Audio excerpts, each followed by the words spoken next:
மீண்டும் ஒரு முறை நான் ஒரு சொல்லலாம் என்று நினைக்கிறேன். எல்லோருக்கும் மீண்டும் ஒரு முறை வணக்கம்.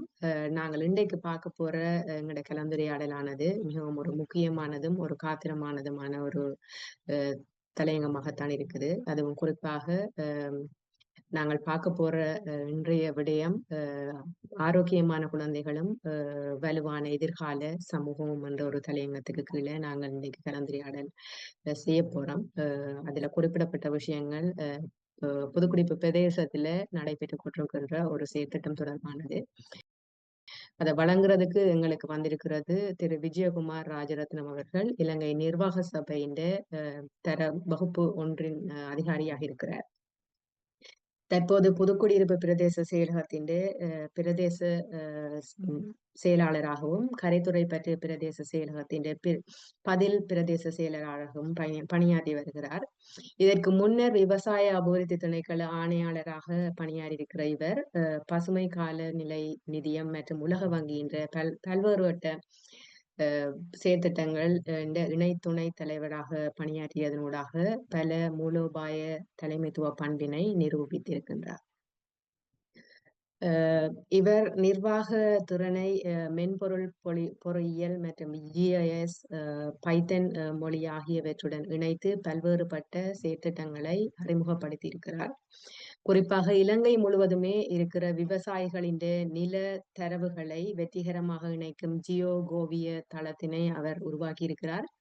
மேலும் சிறு நீர்ப்பாசன திட்டத்தின் ஊடாக இருக்கின்ற தரவுகளை ஒரு தரவு தள அமைப்பாக டேட்டாபேஸாக உருவாக்கி இருக்கிறார். விவசாய வங்கி மென்பொருள்களுக்கான தொழில்நுட்ப ஆலோசகராகவும் ஆசிய அபிவிருத்தி வங்கியின் நிதி அனுசரணையோட வழங்கப்பட்டிருக்கின்ற நிறைய திட்டங்களுக்கு தகவல் தொழில்நுட்ப நிபுணராகவுமே இவர் பணியாற்றி இருக்கிறார். இவரின் இந்த செயற்திட்டங்கள் இவருடைய இந்த ஆற்றலுக்காக அவருக்கு தேசிய கோவிஜன் அபிமன் ஜனாதிபதி விருதும் வழங்கப்பட்டிருக்கின்றது. இவரது கல்வி தரத்தினை நாங்கள் பார்க்கின்ற பொழுது பல்வேறு பட்ட படிப்பினை நிறைவு செய்திருக்கின்றார். குறிப்பாக பிரித்தானியாவில் உள்ள பெக்கிங்ஹாம்ஷியர் நியூ பல்கலைக்கழகத்திலே சட்ட இளமானி பட்டமும், நோத்திங்ஹாம் ரென் பல்கலைக்கழகத்தின் பொது கொள்கை முதுமானி பட்டமும், கொழும்பு பல்கலைக்கழகத்தின் பொது நிர்வாகம் மற்றும் மேலாண்மை முதுகலை பட்டமும் பெற்றிருக்கின்றார். மேலும் வேளாண்மை முதுகலை நிறுவனத்தின் ஊடாக வழங்கப்பட்டிருக்கின்ற மேலாண்மை முகாமைத்துவம் தொடர்பான முதுகலை பட்டமும், பேராதனிய பல்கலைக்கழகத்திலே சமூகவியல் இளமானி பட்டத்தினையும் இவர் பெற்றிருக்கின்றார். இது மட்டுமில்லாமல் மேலதிகமாக NIID இந்த இந்தியாவில் இருக்கிற ஒரு நிறுவனத்தின் மென்பொருள் பொறியியலாளராக பட்டம் பெற்றிருக்கின்றார். மற்றும் SLIDAயின் பொது நிர்வாகத்தில டிப்ளோமாவும், அமெரிக்க பல்கலைக்கழக கல்லூரி இந்த பல்வேறுபட்ட மனித வளம் மற்றும் OB உட்பட்ட பல்வேறுபட்ட டிப்ளோமாக்களையும் கணினி துறையில பெற்றிருக்கின்றார். இந்த விஷயங்கள் மட்டுமில்லாமல் தற்பொழுது பிரதேச செயலகத்திலே பல்வேறுபட்ட புதிய செயற்திட்டங்களையும் சமூகத்துக்கான பல பணிகளையுமே அவர் செய்து கொண்டிருக்கின்றது மிகவும் ஒரு முக்கியமான செயலாக நாங்க பார்க்கிறோம். அந்த வகையில தான் குறிப்பாக சிறுவர்களில நாங்கள் எதையுமே ஒரு மாற்றத்தினை கொண்டு வந்தால் எதிர்கால சமூகத்தை அது எப்படி வளப்படுத்தும்ன்றதுக்கு மிகவும் ஒரு உதாரணமாக இந்த செயற்திட்டங்கள் புதுக்குடியிருப்பு பிரதேச பகுதிகளில் நடத்தப்பட்டு வருகின்றது. அதுவும் குறிப்பாக முன்வழிகளை மையமாக கொண்டு ஆரோக்கியமான உணவு என்றது ஒரு வாழ்நாளில் மிகவும் எவ்வளவு முக்கியமானது என்ற தொடர்பான ஒரு செயற்திட்டம். இந்த செயற்திட்டத்தில யாரால முடியுமோ அவர்கள் இதுக்கு பங்களிப்பு செய்வதனூடாக பல பிள்ளைகளின் எதிர்காலத்தை மாற்றலாம் என்று நாங்கள் நினைக்கிறோம்.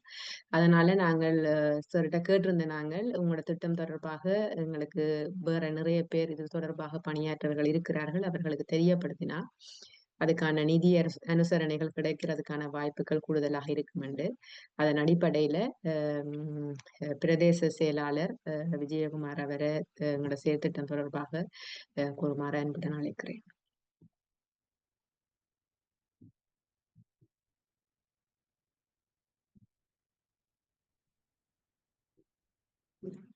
நன்றி. என்னை என்ற இந்த நிகழ்வுக்கு அழைத்தமைக்காக நன்றியை கூறிக்கொள்வதுடன் இன்றைய இந்த நிகழ்வினுடைய நோக்கங்கள் இரண்டு. ஒன்று, இந்த சிறு பிள்ளை பராயத்தினுடைய முக்கியத்துவம், எங்களுடைய எதிர்கால சமுதாயத்தை எப்படி கட்டி எழுப்பலாம், அதற்கு எவ்வாறு இந்த சிறு பராயத்தினுடைய அஹ், காலம் எவ்வாறு ஒரு முக்கியத்துவம் வாய்ந்ததாக திகழ்கின்றது என்பதையும், அதோடு தற்பொழுது புதுக்குடியிருப்பு பிரதேசத்திலேயே இந்த விடயம் தொடர்பாக நடைமுறைப்படுத்தப்படுகின்ற விடயங்கள் மற்றும் சர்வதேச சமூகத்திடமிருந்து நாங்கள் எதிர்நோக்குகின்ற இரண்டு விடயங்களையும் அடிப்படையாக வைத்துதான் இன்று இந்த நிகழ்வு ஒழுங்கமைக்கப்பட்டிருக்கிறது. அந்த வகையில் முதற்கண் எங்களுடைய சிந்து அவர்களுக்கும் கேஃபோ எடுகேஷனுக்கும் என்னுடைய மனமார்ந்த நன்றிகளை கூறிக்கொண்டு முதலாவது நாங்கள் பார்ப்போம். என்னுடைய ஒரு சிறு பிரசன்டேஷன் ஒன்று இருக்கின்றதனை தற்பொழுது நான் ஷேர் பண்ணுகின்றேன்.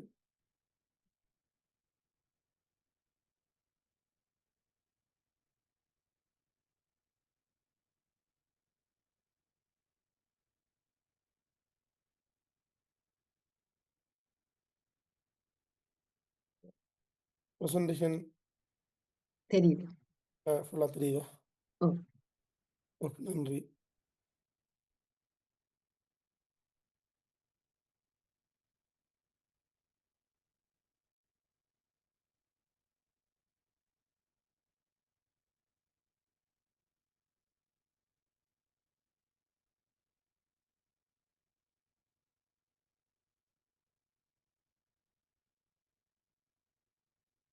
சாரி, ஒரு நிமிஷம்.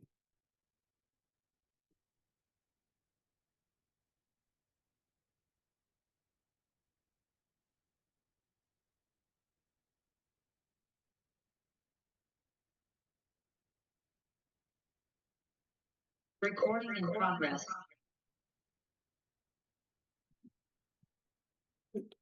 ஆரோக்கியமான சிறுவர்கள் வலுவான எதிர்கால சமூகம் என்ற இந்த முக்கியமான தலைப்பிற்கு இது தொடர்பான விடயங்களுக்காக இன்று கலந்து கொண்டிருக்கின்ற உங்கள் அனைவரையும் மீண்டும் ஒரு முறை வரவேற்றுக் கொண்டு சில தர்க்க ரீதியான விஞ்ஞான ரீதியான உலக ஆய்வுகளிலே இருக்கின்ற முடிவுகள் அல்லது தொடர்ச்சியாக இடம்பெறுகின்ற விடயங்கள் தொடர்பாக எங்களுடைய கவனங்களை நான் இழுத்து அதன் பின்னர் ஏன் இந்த எங்களுடைய மொழியில் நாங்கள் நர்சரி என்போம், இந்த முன்பிள்ளை பராய காலத்திலே எடுக்க வேண்டிய நடவடிக்கைகள், ஏன் அது முக்கியத்துவம் போன்ற விடயங்களையும், எவ்வாறு வெளிநாடுகள் இருக்கின்றது, எங்களுடைய நாடு எப்படி இருக்கின்றது, எங்களுடைய மாகாணம் அல்லது மாவட்டங்கள் பிரதேசங்கள் எவ்வாறான நடவடிக்கையை மேற்கொண்டு வருகின்றார்கள் என்ற விடயங்களையும் உங்களுக்கு முன்வைத்து எதிர்காலத்தினுடைய அபிவிருத்தி தொடர்பாக கலந்துரையாடலாம். உண்மையிலே இந்த முன்பிள்ளை பராயம் ப்ரீ ஸ்கூல் நர்சரி என்ற இந்த காலப்பகுதி ஏன் மிக மிக முக்கியமானது என்று நாங்கள் பார்த்தோம்னா, இந்த காலப்பகுதியிலே நடக்கின்ற ஒவ்வொரு செயற்பாடும் எதிர்காலத்தை தீர்மானித்ததாக இருக்கின்றது. நோபல் பரிசு பெற்ற ஜேம்ஸ் ஹிக்மன் என்பவர் பார்த்தீங்கன்னா என்ன சொல்றார் என்றால், நாங்கள் இந்த காலப்பகுதியிலே மேற்கொள்கின்ற, குறிப்பாக ப்ரீஸ்கூல் காலத்திலே மேற்கொள்கின்ற ஒவ்வொரு முதலீடும் ஒவ்வொரு வருடமும் 13% ரிட்டர்ன் ஆஃப் இன்வெஸ்ட்மெண்ட் ROI தரும் என்று நோபல் பரிசு பெற்ற ஜேம்ஸ் ஹெக்மன் சொல்றார்.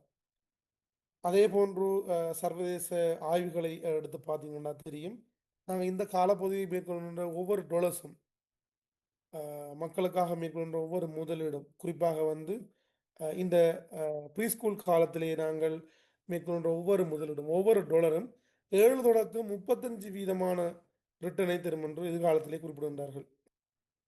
ஆகவே இந்த காலம் என்பது மிக மிக முக்கியமானது, எங்களுடைய எதிர்காலத்தை தீர்மானிக்கிறதா இருக்கின்றது. ஸோ ப்ரீஸ்கூலில் உங்களுக்கு தெரியும், இலங்கையை பொறுத்தவரையில் ஒரு ப்ரீஸ்கூலுக்குரிய டிப்ளோமான்றதை முடித்தால் அவர் ஒரு ஆசிரியராக வர தகுதியுடையவர். இந்த ப்ரீஸ்கூல் கால பகுதியில் இந்த ப்ரீஸ்கூலை நிர்வகிக்கின்ற அல்லது ஆசிரியர்கள் அவர்களோட சொல்லப்பட்ட விடயங்களை நிர்வகிக்கிறதுக்காக ஒரு பொருத்தமான நிறுவனம் இலங்கையில் இல்லை. காரணம், அதற்குரிய சட்டம் இன்னும் உருவாக்கப்படவில்லை. தேசிய ரீதியிலையும் அல்லது எந்த ஒரு நீதி சட்டமும் உருவாக்கப்படவில்லை இலங்கையில். ஆகையினால தான் உங்களுக்கு பார்த்தா தெரியும், ப்ரீ ஸ்கூலை வந்து ஒவ்வொரு சொசைட்டியும் அதனுடைய முக்கியத்துவம் இருப்பார்கள். ஒவ்வொரு ப்ரீ ஸ்கூலுக்கும் அந்த விடயங்களை வந்து கையாளுறதுக்காக கல்வி திணைக்களத்தில் ஒவ்வொரு உதவி பணிப்பாளர்கள் நியமிக்கப்பட்டிருப்பார்கள். ஒவ்வொரு ப்ரீ ஸ்கூலுக்கும் உரிய ஆசிரியர்களை வந்து அந்த சங்கம் தான் நியமிக்கும். அவர்களுக்கு சம்பளமாக மாதம் 6,000 ரூபாய் கொடுக்கப்படுகின்றது. இதனை தாண்டி இவ்வாறு சங்கங்களினால், குறிப்பாக கல்வி திணைக்களத்தினால் பராமரிக்க முடியாத அல்லது சம்பளம் செலுத்த முடியாத ஆசிரியர்களுக்காக மத்திய அரசின் கீழ் பிரேச செயலங்களுக்கு கூடாக ஒரு ஆசிரியருக்கு மாதம் 6,000 ரூபாய் சம்பளம் கொடுக்கப்பட்டு ஆசிரியர்கள் நியமிக்கப்பட்டிருக்கிறார்கள். அதனுடைய முகாமைத்துவம் பிரேச செயலாளர்கள் வருகின்றது. இந்த கல்வியினை, அதாவது குறிப்பாக ஆசிரியர்களது கல்வியினை வளப்படுத்துவதற்கு அல்லது அவர்களுடைய வலுவூட்டலுக்காக அல்லது இதனை சரியான முறையில் கண்காணித்து மேற்கொள்றதுக்காக இந்த ஒரு நிறுவனமும் இல்லை. தற்போதைய இந்த அரச கொள்கையின் கீழே புதுசாக ப்ரீஸ்கூலை நிர்வகிக்கிறதுக்காக ஒரு நிறுவனம், ஒழுங்குபடுத்தல் ரெகுலேட்டிங் இன்ஸ்டிடியூட் உருவாக்குறதுக்கு முன்மொழியப்பட்டிருக்கின்றது. இது வரும் காலங்களில் ஆரம்பிக்கப்படலாம். சர்வதேசத்தில் உங்களுக்கு தெரியும், ப்ரீ ஸ்கூல் காலம் என்றது மிக மிக முக்கியமானது. இக்கால பகுதியினுடைய கல்வி என்றது, அதனுடைய ஆசிரியர்களினுடைய கல்வி தகமை என்றது மிக முக்கியமானது. குறிப்பாக முதுகலை மாணி, பிஎச்டி போன்ற பட்டங்கள் இருந்தால் மட்டும்தான் அவர்கள் ஆசிரியர்களாக வர முடியும். அவருடைய சம்பளமும் மிக மிக அதிகம். காலம் இந்த காலப்பகுதியினுடைய முக்கியத்துவம் துரதிருஷ்டவசமாக எங்களுடைய பிரதேசங்கள் அல்லது எங்கள் நாட்டிலே இந்த காலப்பகுதி ஒரு முக்கியமான விடயமாக கருத்தில் கொள்ளப்படவில்லை. அதிர்ஷ்டவசமாக எதிர்காலங்களில் இன்னொரு 3 வருஷத்துக்குள்ள புதிய நிறுவனம் ஆரம்பிக்கப்பட்டு அனைத்து ஆசிரியர்களுடைய சம்பளமும் ஒழுங்குபடுத்தப்பட்டு கட்டமைப்பில் கொண்டு வரப்பட்டு இந்த நிறுவனங்கள் அனைத்தும் தேசியமயப்படுத்தப்பட்டு ப்ரீ ஸ்கூல் ஒவ்வொன்றும் ஒவ்வொரு பாடசாலைகளுடன் இணைந்ததாக மாற்றியமைக்க இருக்கின்றது. நீங்கள் அரசு கல்விக் கொள்கையை வாசித்து உங்களுக்கு தெரியும். இதுதான் அடுத்த 3 வருடங்களுக்கு நடக்க இருக்கின்ற மாற்றம்.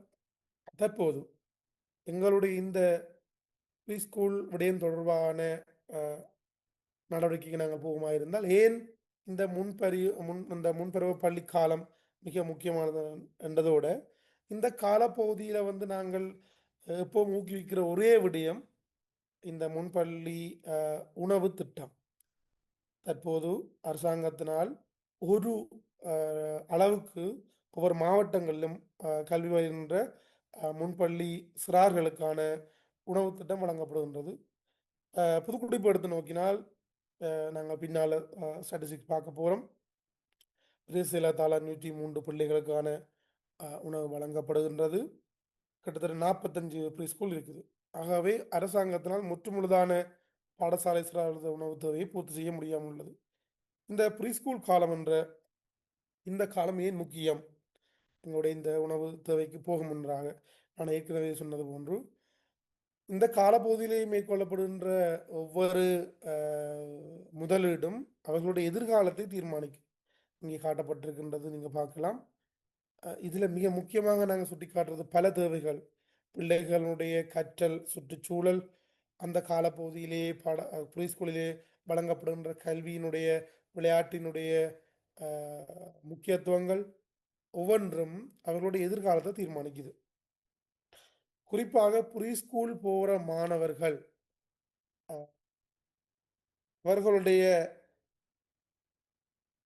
திறனை ஏனைய மாணவர்களோடு ஒப்பிட்டால் இந்த ப்ரீஸ்கூல் காலப்பகுதியில் முன்பருவ பள்ளி காலத்திலேயே ஒழுங்கான முறையிலேயே கல்வி பயில்கின்ற மாணவர்கள் தான் ஹியூமன் கேபிட்டலில் மிக மிக முக்கியமானது. இந்த காலப்பகுதியிலேயே கல்வி பயின்ற மாணவர்களது மேத்தமெட்டிக்கல், அதாவது கணித திறன் ஏனைய மாணவர்களோட 76% மிக மிக உயர்வானது என்று சர்வதேச ஆய்வுகள் குறிப்பிடுகின்றது. நீங்கள் எல்லோரும் பார்க்க முடியும். போய் ஹியூமன் கேபிட்டலில் மிக முக்கியமானது இந்த மேத்ஸ். 76% வித்தியாசம் இருக்குது. 76% புள்ளிகள் அதிகமாக பெற்றுக்கொள்கிறார்கள் ப்ரீ ஸ்கூலுக்கு போகிற பிள்ளைகள் ஏனைய மாணவர்களை விட. இது சர்வதேசத்தினுடைய ஆய்வுகளுடைய முடிவு.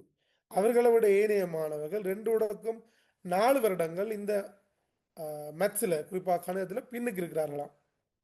இதை விட ஓவர்ஆல் முற்றுமுழுதான ஒட்டுமொத்தமான கல்வி அறிவை எடுத்து நோக்கினால் ப்ரீஸ்கூல் போகிற மாணவர்களை விட ஏனைய மாணவர்கள் 2 வருட கல்வியில் பின்னுக்கு நிற்கிறார்கள் என்று இந்த ஆய்வு முடிவுகள் சொல்லப்படுகின்றது. ஆகவே இந்த ஹியூமன் ஹேபிட்டல் குழந்தைகளுடைய உடல் மற்றும் மூல வளர்ச்சியை தீர்மானிக்கின்ற ஒரு விடயமாக இந்த முன்பருவ காலம் காணப்படுகின்றது. அதிலேயும் குறிப்பாக ஏன் முன்பருவ காலத்தில் நாங்கள் பாடசாலை மாணவர்களை பாடசாலை கல்விக்கு போக முதல் ப்ரீ ஸ்கூலில் ஊக்குவிக்கணும் என்றால் இல்லை குறிப்பிட்டது போன்று ஹியூமன் கேபிட்டல் என்ற ஒரு முக்கியமான தேவை இருக்கின்றது.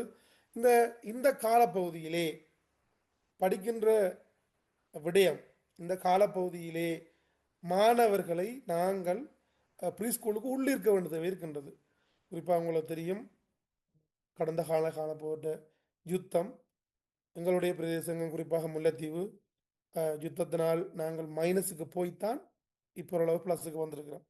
வட மாகாணத்தின் ஓவரால் உள்ளூர் பொருளாதாரத்தின் பங்களிப்பை பார்த்தீங்கன்னா 4 வீதம் வட மாகாணம் தற்போதைய கொள்கை 10 வீதமாக ஊக்குவிக்கின்றது. நாங்கள் 4 வீதத்தில் இருக்கோம். ஆனால் எங்களுடைய இந்த ப்ரீ ஸ்கூலில் கொடுக்கப்படுகின்ற கல்வி தான் எங்களுடைய ஒட்டுமொத்த சமுதாயத்தையும் தீர்மானிக்க போகுது. எங்களுடைய சமூக அமைப்பை பார்த்தீங்கன்னா நாங்கள் யுத்தத்துக்கு பின்னரான காலப்பகுதியில் பல்வேறு சவால்களை நோக்கி வாரம்.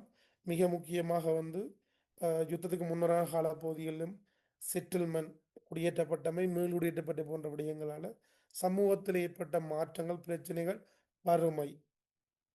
உங்கள் எல்லோருக்கும் தெரியுமோ தெரியாது, இலங்கையில் 25 மாவட்டங்களில் வறுமையின் முதலாவது மாவட்டம் முல்லைத்தீவு. முதலாவது மாவட்டம் அதி உச்ச வறுமை. இதன் காரணமாக பல குடும்பங்கள் இப்போவும் வறுமையில் இருக்கணும். அப்போ அவர்களுடைய வருகை என்பது மிக மிக குறைவு இந்த ப்ரீ ஸ்கூல் காலப்பகுதியில். இப்போ இந்த வருகையை நாங்கள் ஊக்குவிக்கணுமா இருந்தால் முதலாவது அவர்களை முன்பள்ளி பருவ காலத்திலே ஏதோ ஒரு விதமான ஊக்குவிப்பை வழங்கணும்.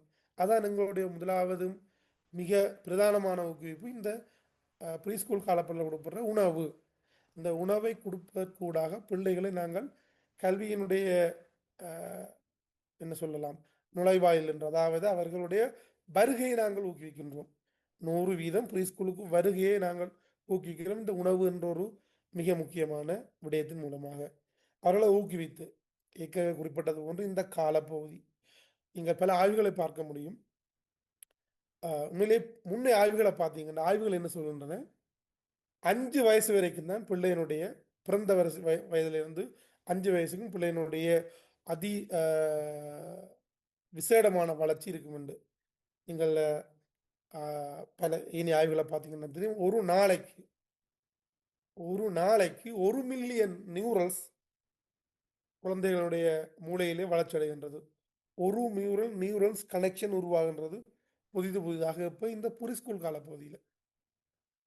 இந்த ப்ரீ ஸ்கூல் காலப்பகுதியில் நாங்கள் செய்கிற ஒவ்வொரு விடயமும் உண்மையிலே மிக மிக முக்கியமானது. அவருடைய கல்வியில பாரிய அளவான தாக்கம் செலுத்துகின்றது. 1000 days என்ற ஒரு தியரி ஒன்று இருக்குது. பழைய தியரி என்ன சொல்லுது, குழந்தை பிறந்ததிலிருந்து 1000 நாள் வரைக்கும் குழந்தையினுடைய மூளை அபிவிருத்தி அடையும் என்றது. புதிய தியரி என்ன சொல்லுது, 2025ஆம் ஆண்டு லான்செட் சீரிஸ் என்ற ஒரு தியரி ரிசர்ச் ஒன்று வெளியிடப்பட்டுள்ளது. அதன் பிரகாரம் பிள்ளைகளோட 2 வயது தொடக்கம் 5 வயது வரையான 2 தொடக்கம் 5 வயது வரையான 1000 நாட்கள் தான் மிக மிக குரூஷியல்ஸ் பிள்ளைகளுடைய மூல வளர்ச்சியில். ஒரு நாளைக்கு 1 மில்லியன் நியூரல்ஸ் கனெக்ஷன்ஸ் உருவாகுதுன்றது. இப்போ அதுதான் மிக முக்கியமானது. பின்னுக்கு நான் இன்னொரு விடயங்களை சரியான எவிடன்ஸோட உங்களுக்கு குறிப்பிடலாம். அடுத்து இந்த மருத்துவ செலவை பார்த்தீங்கன்னா உங்களுக்கு தெரியும், இந்த காலப்பகுதியில் செய்கிற இந்த இன்வெஸ்ட்மெண்ட் பிள்ளைகளுடைய முன்பருவ பள்ளி காலத்திலே நாங்கள் எடுக்கின்ற ஒவ்வொரு நடவடிக்கைகளும் அவர்களுடைய லேர்னிங்ஸை கூட்டுறது, ஒரு டொக்சிக் இல்லாத நஞ்சற்ற அல்லது பாதிப்பில்லாத ஸ்ட்ரெஸ் இல்லாத அழுத்தம் இல்லாத படிக்கக்கூடிய ஒரு சுற்றுச்சூழலை ஏற்படுத்துறது, அவர்களுடைய நியூட்ரிஷன் தேவையான விட்டமின் உட்பட சகல விடயங்களையும் பெற்றுக்கொள்ளக்கூடிய மந்த போசாக்கான உணவை நாங்கள் வழங்குறது ஊடாக எதிர்காலத்தில் மருத்துவ செலவுகளை குறைக்கக்கூடிய அல்லது அவர்கள் நீண்ட கால தொற்றா நோய்க்கு அல்லது ஹைப்பர் டென்ஷன் என்ற அந்த ஒரு ஸ்ட்ரெஸ் என்ற நோய்களுக்கு உட்படாத வகையில் இந்த முன்பருவ பள்ளி காலத்தில் செய்கின்ற ஒவ்வொரு இன்வெஸ்ட்மெண்ட்டும் முக்கியமாக அமைகின்றது. அடுத்ததாக பார்க்கலாம். நாங்கள் சின்ன வயசில் சொல்கிற எங்களை இடுகோளுங்களை தெரியும். பசிச்சால் மனதில் என்னது ஒன்றும் பதியாது, பசி வந்தால் பத்தும் பறக்கும், அதில் ஒன்று அந்த கல்வியும். பசிச்சா படிப்பில் நாங்கள் கவனம் செலுத்த முடியாது. ஆகவே பிள்ளைகளுடைய கவனத்தை நாங்கள் ஊக்குவிக்குமா இருந்தால் கண்டிப்பாக பசியல்லாத போசாக்கான ஒரு சமூகத்தை நாங்கள் உருவாக்கணும். இந்த காலப்பகுதியிலே சமத்துவம் மிக மிக முக்கியம். நாங்கள் ஈக்குவாலிட்டி, ஈக்விட்டி போன்ற விடயங்களை முன்னிறுத்தினோம் நாங்கள். ஆகவே எல்லோரும் சமன். ஒவ்வொரு தரம் விதமான உணவுகளை பாடசாலை குறிப்பாக முன்பள்ளி பருவ பள்ளி காலத்திலே கொண்டு வந்து ஒரு பாகுபாடு ஒன்று ஊக்குவிக்காது. இந்த காலப்பகுதியிலே எல்லோருக்கும் ஒரே விதமான சமைத்த உணவை வழங்குவதற்கான விசேட திட்டங்கள்லாம் உருவாக்கப்பட்டிருக்கின்றது. ஆகவே இந்த காலப்பகுதியில் வழங்குகின்ற இந்த உணவு திட்டமானது அனைவரையும் சமம், ஒரே வகையான உணவு எடுக்கிறது மூலமாக, சாப்பிடுவதன் மூலமாக உளவியல் ரீதியாகவும் அவர்கள் சமன் என்ற விடயங்களையும் எல்லோரும் ஒரே மாதிரி என்ற விடயங்களை புகுத்தி பாகுபாடுகளை உடைக்கக்கூடிய ஒரு வாய்ப்புகளை எங்களுக்கு இந்த காலப்பகுதி உண்மையிலே தருகின்றது. அடுத்தது குழந்தைகளுடைய அடிப்படை உரிமை. எனது பசி என்று கேட்பதும் விளையாட ஒவ்வொரு குழந்தையின் உரிமை. நாங்கள் பல்கலைக்கழகத்தில் போய்த்தான் பல கல்விகளை கற்றுருந்தாங்க. உண்மையிலேயே இந்த முன்பள்ளி பருவ காலத்திலேயே நாங்கள் அவர்களை விளையாட்டின் பால் ஊக்குவிக்கணுமாக இருந்தால் இந்த உணவினுடைய தேவை எவ்வளோ தூரம் முக்கியமானதுன்னு நாங்கள் பார்க்கலாம். நாங்கள் புதுக்குடியிருப்பு பிரதேசத்துக்கு போகின்றோம். அதற்கு முன்னராக நான் சொன்ன இந்த விடயங்கள் இலங்கையில் இப்படி உண்மையிலே வெற்றி அளிச்சிருக்கான்னு பார்க்கலாம். பலர் பேர் உங்களுக்கு தெரியும், எல்லோரும் ரிசர்ச் செய்யக்கூடியார்கள். நீங்கள் எடுத்து பாருங்கள், கடந்த 15 வருஷமாக வடக்கினுடைய கல்வி இந்த நிலையில் இருக்கின்றது. கிட்டத்தட்ட கடைசிக்கு முதல்ல அதுக்கு முதல் தான் இருக்குது. கிட்டத்தட்ட 10 தொடக்கம் 15 வருஷம். நீங்கள் இந்த காலப்பகுதியில் சதர்ன் ப்ரொவின்ஸினுடைய தென் மாகாணத்தினுடைய கல்வியை ஒப்பிட்டு பாருங்க. இந்த தென் மாகாணத்தினுடைய கல்வியை 20 வருடங்களுக்கு முற்பட்ட காலப்பகுதியில் இப்படி கண்டு பாருங்க ஒப்பிட்டு. கடைசியாக இருந்த ஒரு மாகாணம் இன்றைக்கு இலங்கையினுடைய முதலாவது மாகாணம் கல்வியில. முதலாவதாக இருந்த மாகாணம் இன்றைய கல்வியில கடைசியா இருக்கிறோம். இதுக்கு காரணம் இந்த இது ஒரு ரகசியம் தான் உண்மையிலேயே. இதுக்குரிய காரணம் தென் மாகாணம் கொண்டு வந்த ஒரு கொள்கை. மந்த போசாக்கு நிலைமையினை கற்பிணி தாய்மார்களிடமிருந்தும் நர்சரி காலப்பகுதியிலே முன்பருவ காலப்பகுதியில் இருக்கின்ற பிள்ளைகளுடைய மந்த போசாக்கினை முற்று முழுதாக ஒழித்தார்கள். விசேட வேலை திட்டத்தை கொண்டு வந்து அந்த காலப்பகுதியிலே போசாக்கினை வழங்கி அதன் பின்னர் முன்பருவ காலப்பகுதியில் இருந்த சகல பிள்ளைகளுக்கும் தேவையான உணவு தேவையை பூர்த்தி செய்து மந்த போசாக்க இல்லாமல் செய்துதான் இன்றைக்கு இந்த தென் மாகாணத்தை முதலாம் இடத்துக்கு கொண்டு வந்திருக்காங்க. நீங்கள் பார்க்கலாம், கல்வியில் காலி மாத்திரை தான் 1-2க்கு நிற்கும், அம்பாந்தோட்டம் 4க்குள்ளே இருக்கும். அதுக்கு பிறகுதான் எல்லா மாவட்டம். இந்த முற்றுமுழுதான மாற்றத்துக்கு ஒரு பாரிய காரணம் பங்களிப்பு செலுத்துது. ஆகவே எங்களுடைய பிரதேசங்களில் இருக்கின்ற எங்களுடைய சிறார்களினுடைய கல்வியினை வளர்த்தால் எதிர்காலத்திலே அவர்கள் தங்களுடைய வாழ்க்கையை தாங்களே பார்ப்பார்கள். அவர்களை ஒரு சர்வதேச போட்டி வேலைவாய்ப்பு சந்தையை போட்டி போட்டு வேலைகளை பெற்றுக்கொள்ளக்கூடிய அளவுக்கு நாங்கள் இந்த காலத்துக்கு ஏற்ற மாதிரி அவரோட ஐக்கியூவை டெவலப் பண்ணக்கூடிய டெக்னாலஜியோட சம்பந்தப்பட்ட தொழில்களுக்கு அனுப்ப முடியும். எங்களுடைய இந்த காலப்பகுதியில் இருக்கின்ற அறிவை வளர்த்து செய்தார். ஸோ இன்றைய இந்த ஒர்க் ஷாப் அல்லது இந்த விழிப்புணர்வு நிகழ்வுடைய நோக்கமும் அதுதான் ப்ரீஸ்கூல் பீரியட் ஏன் மிக மிக முக்கியமானது என்பதை விளங்கப்படுத்தியும் அதோடு தொடர்பானதாக புதுக்குடியிருப்பு பிரதேசத்திலே எவ்வாறு முன்பள்ளி பருவ காலத்திலே இந்த சிறார்களோட உணவு தேவை பூர்த்தி செய்யப்படுகின்றது, எதிர்காலத்திலே அவர்களுடைய தேவை எப்படி இருக்கிறது என்பதை உங்களுக்கு விளங்கப்படுத்துறது தான் இன்றைய நிகழ்வு. மீண்டும் எல்லோருக்கும் நன்றியை கூறி நாங்கள் தொடர்ச்சியாக புதுக்குடியிருப்பு பிரதேசத்தினுடைய நிலவரத்தை பார்க்கலாம். மொத்தமாக 45 முன்பள்ளிகள் இங்கே காணப்படுகின்றன. 1216 சிறார்கள் இங்கே கல்வி கற்கின்றார்கள் 45 முன்பள்ளிகளிலும். தற்பொழுது இந்த சிறார்களுக்கு தேவையான உணவு தேவைகளை நாங்கள் வழங்கி வருகின்றோம். குறிப்பாக 913 மாணவர்களுக்கு தேவையான உதவிகளை கொடுக்கின்றோம்.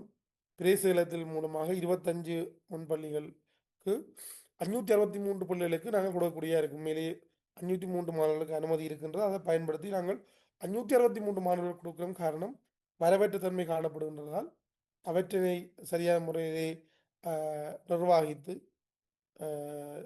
563 மாணவர்களுக்கு நாங்கள் இந்த உணவு தேவையை பூர்த்தி செய்கின்றோம். அதோட உண்மையிலே இந்த பிரதேசத்தினோட அபிவிருத்தி என்பது வெறுமனே அரச துறையிடம் மட்டும் சார்ந்திருக்காது, அரசு துறையால் மட்டும் செய்யவும் முடியாது.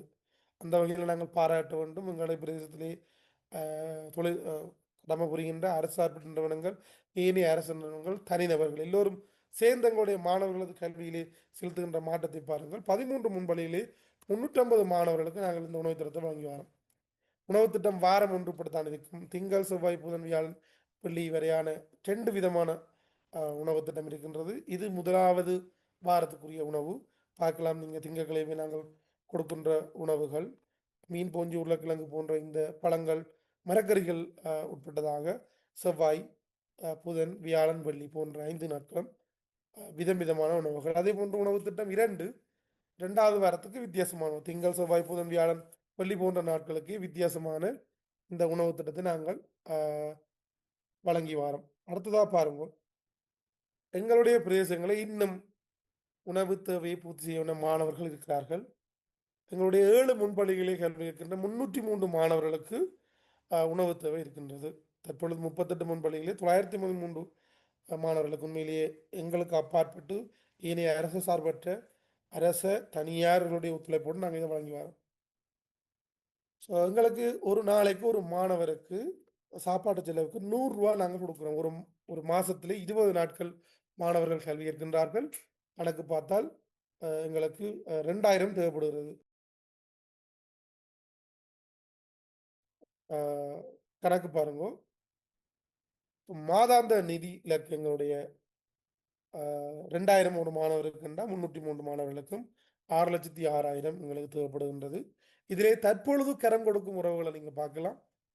பிரேசிலம் மூலமாக 25 முன்பள்ளிகளுக்கும், சிறுவர் அபிவிருத்தி நிறுவனம் இருக்குது 2 முன்பள்ளிகள், கியூடெக் நிறுவனம் 4 முன்பள்ளிகள், ஒரு துளி யுஎஸ்ஏ அமைப்பு 1 முன்பள்ளிக்கு, 2 தனிநபர்கள் 2 முன்பள்ளி கொடுக்கணும், சுமி ஃபவுண்டேஷன் 1 முன்பள்ளி, ஃபேஷன் நிறுவனம் 1 முன்பள்ளிக்கும், சுதந்திரம் மாதிரி இல்லம் 1 முன்பள்ளிக்கும், எங்களுடைய புதுக்குடிமை பிரதேச சபையினால் 7 முன்பள்ளிக்கு மொத்தமாக 33 முன்பள்ளிகளுக்கு தேவையான உணவுகள் வழங்கப்படுகின்றன. எங்களுடைய தேவை 303 மாணவர்கள் இன்னும் விடுபட்டிருக்கின்றார்கள். ஒவ்வொரு முன்பள்ளியிலும் இருக்கின்ற மாணவர்களது ஒவ்வொரு வருஷமும் அவர்களுடைய எடை, நிலவரம், அவர்களோட சுகாதாரம் எவ்வாறு இருக்கின்ற எங்களுடைய பிராந்திய சுகாதார வைத்திய அதிகாரிகளை மூச்சால ஆய்வுக்கு உட்படுத்தப்பட்டு எத்தனை விதமான மாணவர்கள் இந்த தேவைக்கு உட்படுத்தப்பட்டு இருக்கிறார்கள், அவருடைய மந்த போசாக்கு நிலவரம் என்ன என்பதை அவர்கள் ஒவ்வொரு ஜனவரியும் ரிப்போர்ட்டாக தருகின்றார்கள். அந்த அடிப்படையில் நாங்கள் முன்னுரிமையை பயன்படுத்தி இருக்கின்ற நிதியை வச்சு முன்னுரிமை கொடுக்கின்றோம். ஆனாலும் இந்த 303 குழந்தைகள் விடுபட்டே இருக்கின்றார்கள். எங்களுடைய வேண்டுகோள்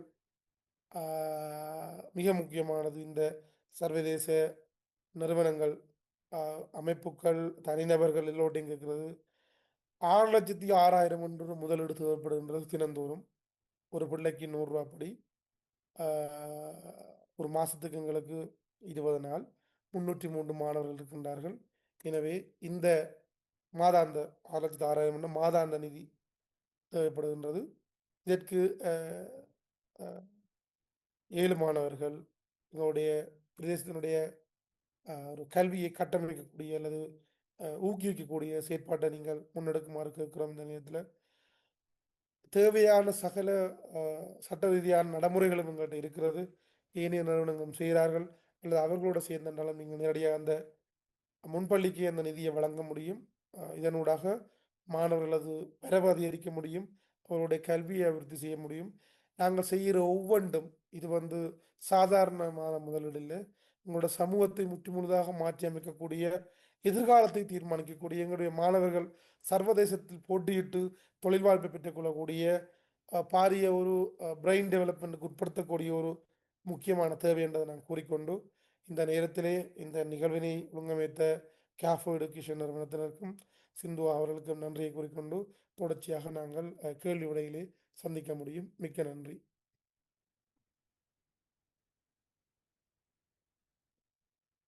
நன்றி. அஹ் அஹ் இதுல குறிப்பாக குறிப்பிட்ட விஷயம் முன்பெருவு காலப்பகுதியில அஹ் சிறுவர்களுக்கு நாங்க செய்யற ஒரு முதலீடு, அதுவும் எங்களோட அடிப்படை தேவைகள்ல உண்டான உணவு. அதுல நாங்க உணவு கொடுக்கறதனூடாக எதிர்காலத்துல வந்து எவ்வாறான ஒரு பெரிய மாற்றத்தை நாங்கள் ஒரு ஆரோக்கியமான குழந்தைகளை செய்ய உருவாக்குறதனூடாக ஒரு எதிர்காலத்துல ஒரு வருத்தமில்லாத மிகவுமே சிந்தனை ஆற்றலுடைய பிள்ளைகளை உருவாக்கி சமூகத்தை ஒரு பலப்படுத்தலாம்ன்றது தொடர்பான விஷயத்தை மிகவும் ஆழமாக குறிப்பிட்டிருந்த நீங்கள். அது மட்டும் இல்லாம எங்களுக்கு நீங்கள் இந்த வேண்டுகோள எங்கள்கிட்ட தரைக்குள்ள நாங்கள் கேஃப் எஜுகேஷன் நிறுவனம் சார்பாக நாங்கள் ஒரு முன்பள்ளி பருவ காலப்பகுதியில் இருக்கிற பிள்ளைகள் முக்கியத்துவத்தை உணர்ந்து பணியாற்றுகிற ஒரு நிறுவனமாக இருந்தாலும் எங்களோட நிதி பிரச்சனைகள் தற்போது செயற்பட்டு கொண்டிருக்கிற செயற்திட்டங்களை நடத்துறதுக்கான நிதி மட்டும் இருக்கிறதால நாங்க உங்களுக்கு இந்த உதவியை வழங்க முடியாத சூழலில் இருக்கிறன்றதை நாங்க உங்களுக்கு குறிப்பிட்டிருந்தாங்க. அதனுடைய அடுத்த கட்டமாகத்தான் இது தொடர்பாக சிறுவர்கள் தொடர்பாகவும் சுகாதாரம் தொடர்பாகவும் சிறுவர்கள் ஆரோக்கியம் தொடர்பாகவும் செயற்படுறவர்களை இணைக்கணும்ன்றதுக்கான ஒரு வாய்ப்பாக நாங்க இதை பாக்குறோம். அதன் அடிப்படையில நீங்க குறிப்பிட்டிருந்த நீங்கள் ஒரு குழந்தைக்கு ஒரு 100 ரூபாய் ஒரு நாளைக்கு, அதன் அடிப்படையில ஒரு மாசத்துக்கு கிட்டத்தட்ட 6,06,000 வருது. அப்படி நாங்க பார்க்க போனோம்னு சொல்லி சொன்னா ஒரு வருஷத்துக்கு $24,000 வருது. அதன் அடிப்படையில இதுல நிறைய பேர் இருக்கிறீங்க, சிறுவர்கள் சம்பந்தமாக பயணிக்கிறவர்கள். உங்களோட கருத்துக்கள் அதன் அடிப்படையில ஒரு நிறுவனம் வந்து ஒரு வருஷத்துக்கு ஒரு 6,000 கொடுத்தால், ஒரு 4 நிறுவனம் வந்து இதுக்கு முன் வந்தா இப்ப இருக்கிற ஒரு இடைவெளியை நிரப்பக்கூடிய மாதிரி இருக்கும். ஒரு 4 நிறுவனங்கள் ஒரு 6,000 ஒரு வருஷத்துக்கு நாங்க கொடுக்கக்கூடிய மாதிரி இருந்தா மிச்சம் இருக்கிற 303 சிறுவர்களுக்கும் நாங்கள் ஒரு ஆரோக்கியமான ஒரு உணவை வழங்குறதனூடாக ஒரு நல்ல மாற்றத்தினை கொண்டுடலாம்னு நான் நினைக்கிறேன்.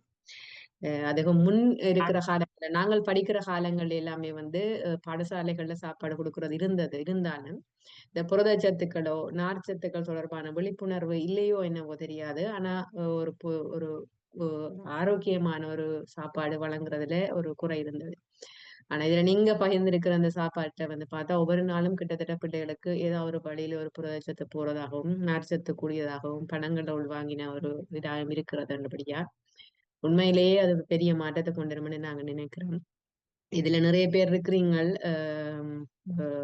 எங்கட தாயகத்துல இருக்கிற குழந்தைகளோட வேலை செய்யற ஆக்கள். உங்களோட கருத்துக்கள் இல்ல மேலதிகமா இந்த திட்டம் சம்பந்தமா உங்களுக்கு கேள்விகள் இருந்தா நீங்க இது கேட்டு இன்னும் விளக்கங்களை பெற்றுக்கொள்ளக்கூடிய மாதிரி இருக்கும்னு நினைக்கிறேன். வளமை போல ஹேண்ட் ரைஸ் பண்ணிட்டு உங்களோட கேள்விகளையோ கருத்துக்களையோ நீங்க குறிப்பிடலாம். இல்ல சம்பந்தமாக நாங்கள் கேஃப் எஜுகேஷன் ஊடாக நீங்க இணைஞ்சு செயற்பட விரும்பினால் எங்களோட தொடர்பு கொள்ளலாம். இல்ல தனிப்பட்ட ரீதியாகவும் இல்ல தனிப்பட்ட உங்களோட நிறுவனங்களூடாக நீங்க செய்ய போறீங்கன்னு சொன்னா சார் கான்டாக்ட் நாங்க தரக்கூடிய மாதிரி இருக்கும்.